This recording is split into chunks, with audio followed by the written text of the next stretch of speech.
Good morning students. आज आपकी worksheet number 14 आई है, क्लास 8। डेट है 12 नवंबर 2020। आज का हमारा टॉपिक है वर्ग और वर्गमूल। तो स्टार्ट करते हैं। दी गई आकृति एक खिलौने की है जिसमें 5 ब्लॉक हैं। इन ब्लॉक को एक के ऊपर एक रखा गया है। प्रत्येक ब्लॉक बराबर हिस्सों में बटा हुआ है।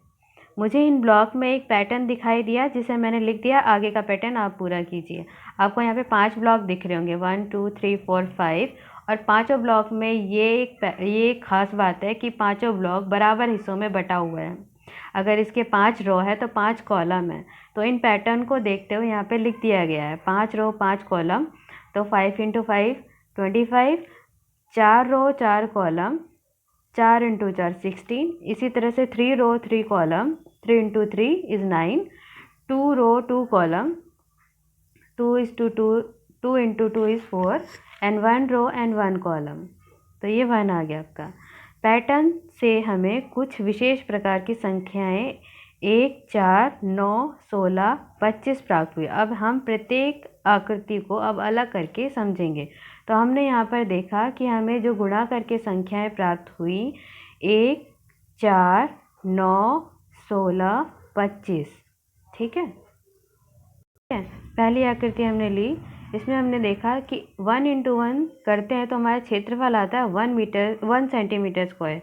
2 × 2 करते हैं वर्ग के आकार को, तो क्या आता है हमारा क्षेत्रफल 4 सेंटीमीटर स्क्वायर। 3 × 3 करते हैं तो क्षेत्रफल आता है 9 सेंटीमीटर स्क्वायर। इसी तरह से 4 × 4 5 × 5 है। ठीक है। तो उपरोक्त संख्याएं 1 4 9 16 25 विशेष प्रकार की संख्याएं जो हमें वर्ग का क्षेत्रफल निकालने से प्राप्त हुई हैं, इसलिए हम इन्हें पूर्ण वर्ग संख्याएं कहते हैं। ठीक है। ये जो हमें संख्याएं प्राप्त हुई हैं इन्हें हम पूर्ण वर्ग संख्याएं प्राप्त हुई हैं। क्यों हुई हैं?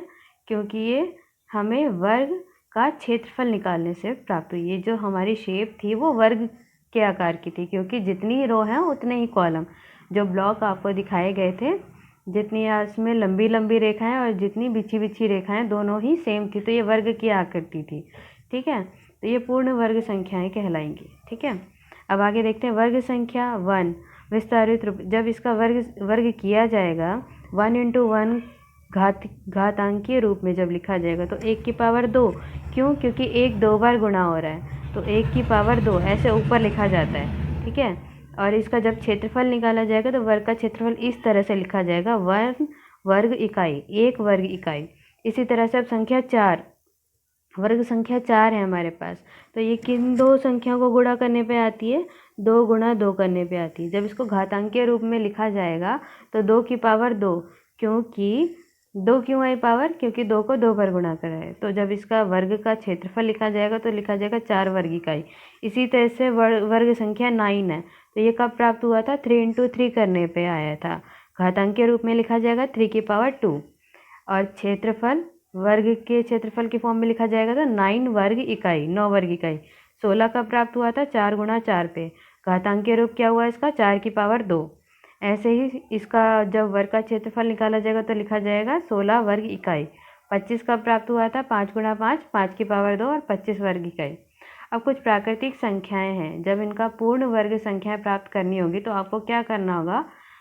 उसका वर्ग निकालना होगा। वर्ग कैसे निकालते हैं? जो संख्या दी गई है उसी में वही संख्या गुणा कर दी जाती है। जैसे 1 का वर्ग निकालना है तो 1 × 1 इज़ 1। ऐसे ही 2 का वर्ग निकालना है 2 × 2 इज़ 4। 3 का वर्ग निकालना है 3 × 3 इज़ 9। ठीक है। 4 का वर्ग 4 × 4 इज़ 16। 5 का वर्ग 5 × 5 25। 6 का वर्ग निकाला जाएगा 6 × 6 36। ठीक है। 7 का वर्ग क्या निकाला जाएगा? 7 × 7 क्या आता है आपका? 49। इसी तरह से 8 का वर्ग क्या आएगा? 8 × 8 कितना होता है? 64। और 9 का वर्ग निकाला जाएगा 9 × 9 आपका होता है 81। 10 का वर्ग निकाला जाएगा 10 × 10 होता है आपका 100। ठीक है। अब आगे बढ़ते हैं। क्या 1 और 4, 4 तथा 9, 9 तथा 16 आदि के बीच कोई पूर्ण वर्ग संख्या है? नहीं, क्योंकि वर्ग संख्या क्या होती है? देखिए, उपरोक्त पैटर्न से हमने समझा कि वे संख्याएं अपनी जैसी संख्या के गुणा करने से प्राप्त होती हैं। वे संख्याएं जैसे क्या 1 और 4 के बीच ऐसी कोई संख्या है? 2, 3, क्या दो एक जैसी संख्या को गुणा करके प्राप्त किया जा सकता है? नहीं। 3 एक जैसी संख्या को गुणा करके प्राप्त किया जा सकता है? नहीं। लेकिन जो 4 आप देखिए, 4 को 2 गुणा 2 अपनी ही संख्या में गुणा करने पर प्राप्त हो जाता है, तो वही संख्याएं पूर्ण संख्या कहलाती है। जबकि जो 6 है, अगर हमें 6 देखना हो तो 6 किन दोनों संख्या को गुणा करके आता है? 2 गुणा 3, एक 2 हो गई और एक 3 हो गई, अलग अलग संख्याएं होगी, तो 2 और 3 संख्या समान नहीं है, अतः ये पूर्ण संख्या नहीं है। तो वर्ग संख्या कौन सी होती है? जो अपनी ही संख्या में गुणा करने पर प्राप्त की जाती है। जैसे कि ये वाली सारी संख्याएं आपकी थी वर्ग संख्याएं, ठीक है। 1, 4, 9, 16, 36, 49, 64, 81 और 100, ठीक है। अब यहाँ पे आप देखिए क्या क्वेश्चन दिया हुआ है। प्रयास कीजिए नीचे दी गई संख्याओं के बीच पूर्ण वर्ग संख्या ज्ञात करनी है। 40 और 50, 40 और 50 के बीच क्या ऐसी कोई संख्या है जो अपने में ही गुणा करके प्राप्त की जा सकती है? अब यहाँ पे आपको 1 से लेकर 10 तक की संख्याएं, प्राकृतिक संख्याओं की पूर्ण वर्ग संख्याएं लिखी हुई है। आप देख लीजिए 40 और 50 के बीच क्या कोई संख्या आ रही है? तो हाँ, ये 49 आ रही है, ठीक है। तो हाँ, हम इसका उत्तर लिख देंगे 49। ये पूर्ण वर्ग संख्या जो कि किससे प्राप्त होती है?